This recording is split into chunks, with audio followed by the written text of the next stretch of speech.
Dès qu'il y a un sujet, une action qui concerne la situation au Proche-Orient, on essaye immédiatement de faire passer l'ensemble des personnes qui se mobilisent pour la paix pour des gens violents. C'est pas du tout le cas. Il y a des manifestations depuis des mois et des mois sur ce sujet. Il y a une préoccupation qui est tout à fait légitime sur ce sujet. Et c'est une préoccupation qu'il faudrait arrêter de criminaliser en permanence. Israël a intensifié ses opérations à Gaza ce week-end. Les menaces de bombardement sur l'Iran s'intensifient aussi.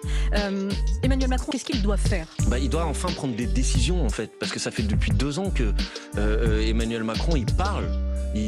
D'ailleurs, il vogue, il navigue d'une position à l'autre. D'ailleurs, il est illisible et on comprend à peu près rien à ce qu'il a à dire sur ce sujet. Mais il y a quand même des décisions très simples que l'on peut prendre. Comme quoi ? La reconnaissance de l'État de Palestine, c'est une décision qu'a pris par exemple l'Espagne il y a quelques mois. C'est une décision qui pèse dans le rapport de force. Le fait de décréter un embargo sur les livraisons d'armes, c'est une décision qui pèse sur la situation. Le fait, par exemple, d'infliger et de se mobiliser à l'échelle européenne pour infliger des sanctions contre le gouvernement de M. Netanyahou, c'est une décision qui pèse.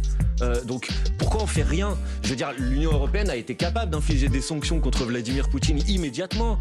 Or, aujourd'hui, excusez-moi, mais M. Netanyahou, il est sous mandat d'arrêt de la Cour pénale internationale et des organes de l'ONU parlent d'actes génocidaires. C'est pas ma position, c'est la position aujourd'hui d'organes de l'Organisation des Nations Unies. Et on fait rien sur le sujet. Et M. Netanyahou va voir M. Trump pour s'attaquer à la Cour pénale internationale. Moi, je veux parler en France à tous les gens, tous les démocrates et tous les républicains. Je rappelle que le statut de Rome qui a introduit la Cour pénale internationale a été voté sous Jacques Chirac. Donc c'est pas une question de camp politique. Est-ce que nous, on n'est pas capable de défendre le droit international ? Si, on devrait défendre le droit international.